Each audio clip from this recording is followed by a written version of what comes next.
오늘 밤 비밀 서고가 열립니다. 낭독마녀.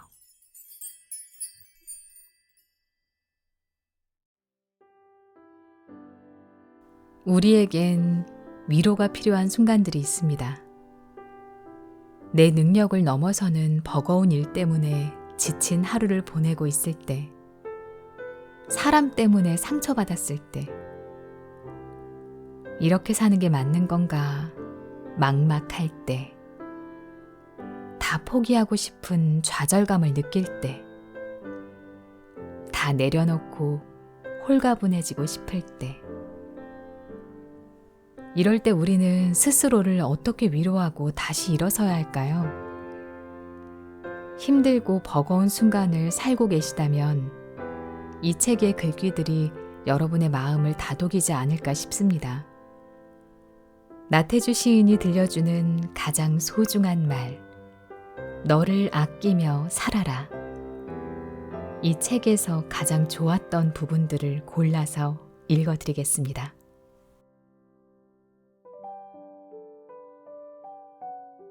자기 자신을 사랑한다는 것. 자기 자신을 사랑하기는 참 어려운 일입니다. 나도 젊은 시절 나 자신을 몹시 싫어했습니다. 내가 가진 모든 조건이 싫었고 아버지와 집안에 대해서도 불만이 가득했습니다. 왜 하필 이런 집안에 태어났을까? 하늘의 운명을 원망하곤 했습니다.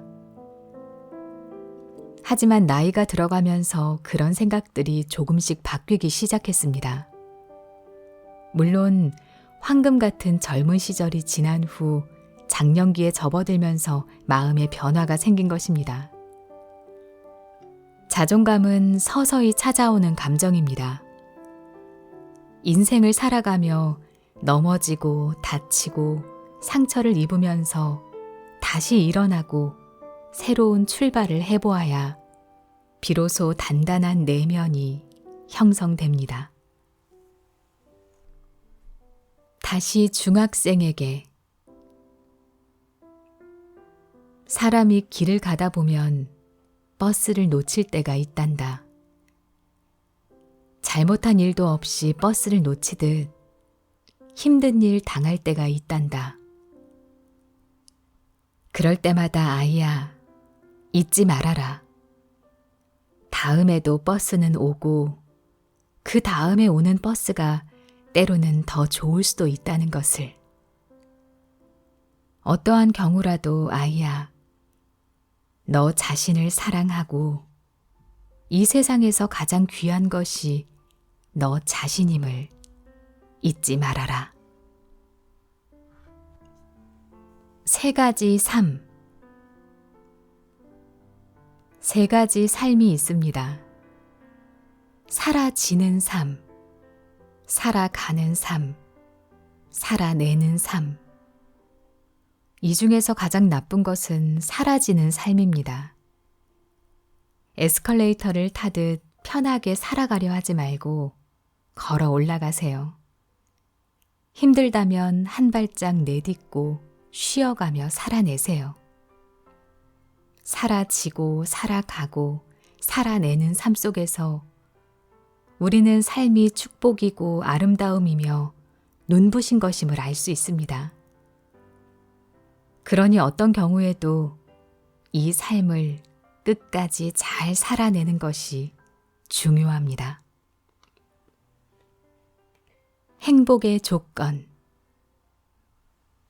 삶의 질을 판단하는 것은 행복지수입니다. 기쁨을 느끼는 빈도가 많은 삶이 질적으로도 수준이 높은 인생이라는 겁니다. 추상명사에도 그것을 성립시키는 순서가 있습니다. 행복 앞에는 기쁨이 있고 기쁨 앞에는 만족이 있습니다. 그리고 만족 앞에는 바로 감사가 있어야 합니다. 자기가 누리고 있는 것, 혹은 이미 갖고 있는 것에 대해 만족하고 감사하고 기뻐할 때 행복은 반드시 찾아옵니다. 저녁 때 돌아갈 집이 있다는 것, 그걸 깨닫는 순간 이미 행복이 가까이에 있는 것이고, 외로울 때 혼자서 부를 노래가 있다는 것을 아는 순간 우리는 이미 행복한 사람입니다. 가지 않은 길.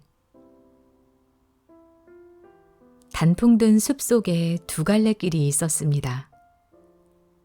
한 몸으로 두 갈래 길을 다 갈 수 없는 나는 안타까운 마음으로 한참 동안 서서 참나무 숲속으로 접어든 한쪽 길을 끝간데까지 바라다 보았습니다.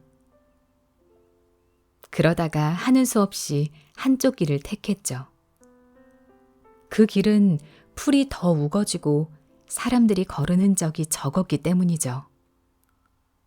내가 그 길을 걸음으로 해서 그 길도 나중에는 다른 쪽 길과 거의 같아질 것이겠지만 말입니다.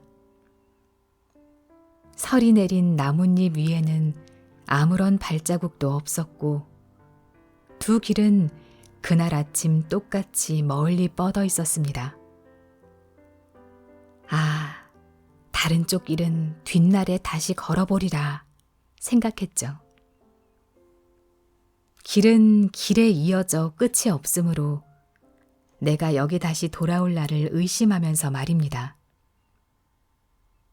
오랜 세월이 흐른 다음 나는 한숨을 쉬면서 말할 것입니다. 숲속으로 두 갈래의 길이 있었노라고. 나는 사람이 덜 다닌 길을 택하였노라고. 그것으로 하여 모든 것들이 달라지고 말았노라고 말입니다. 로버트 프로스트. 미국의 국민 시인으로 불렸던 로버트 프로스트의 시입니다. 그는 케네디 대통령 취임식 때 축사를 읽은 것으로도 유명합니다. 이 시처럼 인생이란 것은 누구에게나 가지 않은 길이고 이미 지나쳐버린 길이기도 합니다. 프로스트의 길이 선택과 갈등에 대한 것이라면 나의 길은 부정과 긍정에 관한 것입니다. 가지 말라는데 가고 싶은 길이 있다. 누구도 권장하지 않았고 칭찬해 주지도 않았던 길입니다. 시를 쓰는 일이 그랬습니다. 내가 하고 싶어서 한 일입니다. 평생 그랬습니다. 자기다움. 나는 스스로를 자발적 고독자라 부릅니다. 스스로 혼자가 되는 것을 선택했기 때문입니다. 혼자서 자기 길을 가는 사람은 반드시 무엇인가를 이룹니다. 요즘 사람들은 혼자가 되는 것을 두려워합니다. 그래서 주관 없이 타협하거나 부러지고 좌절합니다. 그러다 보면 끝내 자기를 잃고 맙니다. 무엇보다 자기를 찾는 것이 가장 중요한 일이라고 말하고 싶습니다. 자기다움을 찾고 스스로 자기 길을 가고 빛나는 삶을 사는 게 중요합니다. 너무 잘하려고 애쓰지 마라. 너 너무 잘하려고 애쓰지 마라.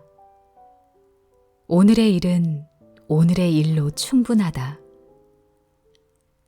조금쯤 모자라거나 비뚤어진 구석이 있다면 내일 다시 하거나 내일 다시 고쳐서 하면 된다. 조그마한 성공도 성공이다. 그만큼에서 그치거나 만족하라는 말이 아니고 작은 성공을 슬퍼하거나 그것을 빌미 삼아 스스로를 나무라거나 힘들게 하지 말자는 말이다. 나는 오늘도 많은 일들과 만났고 견딜 수 없는 일들까지 견뎠다. 나름대로 최선을 다한 셈이다. 그렇다면 나 자신을 오히려 칭찬해주고 보듬어 껴안아줄 일이다. 오늘을 믿고 기대한 것처럼 내일을 또 믿고 기대하라. 오늘의 일은 오늘의 일로 충분하다. 너 너무 잘하려고 애쓰지 마라. 후회. 후회는 삶을 바로잡고 싶어하는 건강하고 본질적인 충동입니다. 후회는 삶에 대해 나 자신의 진실에 관해 묻는 것으로 출발합니다. 후회를 최소화하려 하지 말고 최적화해야 합니다. 우리는 실행하지 못한 것, 옳은 일을 하지 못한 것, 아끼고 사랑하는 사람에게 먼저 손 내밀지 못한 것을 후회해야 합니다. 하루라도 빨리 깨달아야 합니다. 살아있으니 아픈 거야. 중학교 2학년 시절 나는 또래 친구들보다 키가 작은 아이였죠. 그때 마을에는 버스가 다니지 않아서 친구들과 달리는 트럭을 몰래 올라타는 위험한 장난을 치곤 했습니다. 차가 시동을 걸고 막 출발하기 시작할 때 아이들은 우르르 뒷칸에 올라탔습니다. 키도 크고 잽싸고 운동신경도 좋은 아이들이 먼저 오르면 나는 맨 끝에 올라타곤 했습니다. 그런데 그날은 미처 가로수의 나무를 피하지 못하고 옆으로 뻗은 나뭇가지에 얼굴을 강하게 부딪히고 말았습니다. 그 충격으로 오른쪽 눈알이 툭 튀어나오자 저는 반사적으로 빠진 눈을 손으로 밀어 넣었습니다. 다행히 아버지께서 소식을 듣고 달려오셨고 긴급 수술을 받은 덕분에 실명은 면할 수 있었습니다. 수술 후 의사 선생님께서는 시신경은 손상되지 않았지만 혹시라도 열이 오르거나 구토하면 위험할 수 있다고 신신당부하셨습니다. 하지만 당시 형편에 여관에 머무를 여유조차 없었던 아버지는 아는 방앗간 주인의 허름한 헛간에서 밤을 새우며 저를 간호하셨습니다. 저녁 식사도 제대로 못했을 저를 안쓰러워하시며 난생 처음 우동 한 그릇을 사다 주셨습니다. 허겁지겁 우동을 먹었지만 밤새 속이 불편해 결국 아버지 신발에 토하고 말았습니다. 평소 같았으면 불같이 화를 내셨을 아버지셨지만 그날은 아무 말씀 없이 조용히 토사물을 치우셨습니다. 그 후에도 저는 쓸개가 파열되는 또 한 번의 위기를 겪었지만 기적적으로 살아났습니다. 의사들조차 가망이 없다고 포기했던 상황이었지만 저는 굳은 의지로 병마를 이겨냈습니다.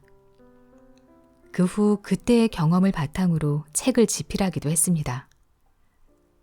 지금도 가끔씩 몸이 아플 때면 생각하곤 합니다. 살아있으니 아픈 거야. 아프니까 나는 또 살 수 있다. 그러면서 모든 상황을 긍정적으로 이겨내려 노력합니다. 신기하게도 그 이후부터 작품 활동도 더욱 활발해지고 제 책을 찾는 독자들도 늘어났습니다. 2번의 죽을 고비를 넘긴 후 저는 비로소 이 세상이 천국과 같고 세상 사람들은 모두 천사와 같다는 것을 깨달았습니다. 인생 사막을 건너는 법. 인생이란 누구에게나 막막하고 적막한 것입니다. 사막과 같이 메마르고 넓고 부담스러운 인생을 앞에 두고 그걸 살아야 하기 때문이죠. 너무 많이 깊이 생각하지 말고 한순간 한순간 하루하루 꾸준히 살아가다 보면 조금씩 좋아지는 날이 있을 것이라고 말해주고 싶습니다. 모두가 아프다. 왜 나만 아프고 힘들까? 이렇게 생각하는 분들이 많습니다. 하지만 인생은 누구에게나 공평한 시간과 조건을 제공합니다. 눈에 띄지 않더라도 우리는 모두 비슷한 문제와 어려움에 직면하며 살아가고 있답니다. 그러므로 주변 사람들과 마음을 나누고 서로 위로하고 격려해 주는 것이 필요합니다. 함께 이겨낼 힘이 있다는 것을 믿고 하루하루 조금씩 나아가길 바랍니다. 나는 괜찮은 사람이다. 나는 별로다. 나는 피해자다. 나는 별 볼 일 없다와 같은 부정적인 생각에 갇히면 우울감에서 벗어나기 힘듭니다. 나는 괜찮다. 나는 앞으로 더 좋아질 것이다 와 같이 긍정적인 마음을 스스로에게 불어넣고 이를 생활화하여 더 나은 삶을 만들어 가시길 바랍니다. 자세히 보아야 예쁘다. 오래 보아야 사랑스럽다. 너도 그렇다. 라는 식구처럼 풀꽃처럼 당신도 자세히 들여다보면 볼수록 아름답고 사랑스러운 존재인 것을 잊지 마세요. 사막을 건너는 당신에게. 인생은 사막과 같아서 건너온 사람과 아직 건너야 할 사람이 있습니다. 저는 이미 사막을 건너온 사람이지만 아직 건너야 할 사람은 막막함을 느낄 것입니다. 막막하지 않은 청춘은 없고 적막하지 않은 노년은 없습니다. 우리는 수없이 마음의 동요를 겪으며 살아갑니다. 오늘 방황하지 않는 청춘은 없습니다. 우리는 너무 속도를 내려고만 합니다. 방향을 제대로 잡고 작은 성공이라도 스스로 축하하고 만족하며 위로하는 시간을 가져야 합니다. 그리고 내일의 더 큰 성공과 성과를 바라보며 조금씩 나아가다 보면 험난한 사막길도 결국 끝에 다다라 적막한 곳에 도착하게 될 것입니다. 희망을 품고 살아가길 바랍니다. 지금 곁에 있는 사람. 하루는 사람들이 톨스토이에게 물었습니다. 세상에서 가장 귀한 것이 무엇인가요? 톨스토이는 이렇게 답했습니다. 첫째는 지금 여기. 둘째는 옆에 있는 사람. 셋째는 그 사람에게 잘해주는 것입니다. 이 말을 한 줄로 요약하자면 세상에서 가장 귀한 것은 현재 나와 함께 있는 사람에게 잘해주는 것입니다. 그렇기에 지금 곁에 있는 사람이 진정 소중한 사람입니다. 부디 아프지 마라. 오래전 불치병 판정을 받고 죽음이 임박했을 때 병원에 입원한 적이 있었습니다. 큰 수술을 하고 간신히 치료가 되어서 퇴원했는데 세상이 참 눈물겹고 아름다워 보였습니다. 그때 어느 순간 많은 사람의 애틋한 눈길이 보였습니다. 나를 위해서 쾌유를 기원하고 한마음으로 소생을 바라는 간절한 눈빛이었습니다. 그들의 기도와 순한 눈빛이 시 멀리서 빈다를 쓰게 했습니다. 이 시의 핵심은 바로 마지막 문장입니다. 가을이다. 부디 아프지 마라. 가을은 결실을 거두는 수확의 계절이고 붉게 산이 물드는 아름다운 계절입니다. 하지만 날이 점차 선선해지면서 우리의 몸과 마음에 감기가 찾아오는 시간이기도 합니다. 그 계절에 누군가 절망하고 있다면 많이 아프구나. 내가 네 옆에 있을게. 나도 너 때문에 마음이 아프다. 이렇게 말을 건네주기를 바랍니다. 부디 아프지 않기를 바라면서 그런 따뜻한 위로를 건네며 살아간다면 우리에게는 분명히 좋은 날이 올 것입니다. 멀리서 빈다. 어딘가 내가 모르는 곳에 보이지 않는 꽃처럼 웃고 있는 너 한 사람으로 하여 세상은 다시 한번 눈부신 아침이 되고, 어딘가 네가 모르는 곳에 보이지 않는 풀잎처럼 숨쉬고 있는 나 한 사람으로 하여 세상은 다시 한번 고요한 저녁이 온다. 가을이다. 부디 아프지 마라. 우리 곁에 사랑이 있다. 삶이 너무 힘들어서 지금 어두운 길을 걷고 있다는 생각이 들 때가 있습니다. 그럴 때 한번 이런 생각을 해보면 어떨까요? 나는 얼마나 많은 사람들로부터 사랑을 받고 살았는가? 그 사랑이 반드시 클 필요는 없어요. 어제 만난 사람이 오늘 만나 밥은 먹었냐고 물었을 때 그것도 사랑입니다. 처음 만난 사람이 떨어진 물건을 주워줬을 때 그 작은 친절도 사랑입니다. 그 사랑이 지금 우리 곁에 있습니다. 내일도 모레도 있을 예정입니다. 단지 우리가 모르고 지나갈 뿐이랍니다. 늘 감사하고 매사에 만족하라. 살아가면서 자주 만족을 느껴야 행복할 수 있습니다. 그렇다면 어떻게 해야 만족할 수 있을까요? 충분한 만족을 위해서는 먼저 감사하는 마음이 필요합니다. 작은 일에 감사하고 반복되는 일상에서도 감사함을 느끼며 주변 사람들을 긍정적으로 바라볼 때 감사의 마음이 생겨납니다. 이 감사의 마음이 만족감을 불러옵니다. 따라서 감사하는 마음은 만족감의 마중물과도 같습니다. 감사가 만족을 이끌어내면 사람은 자연스럽게 기쁜 마음에 이르게 됩니다.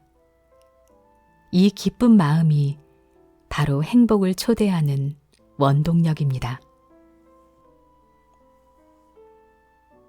오늘을 사랑하라.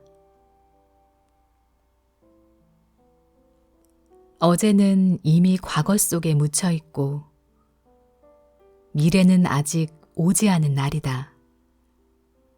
우리가 살고 있는 날은 바로 오늘. 우리가 사용할 수 있는 날은 오늘. 우리가 소유할 수 있는 날은 오늘뿐.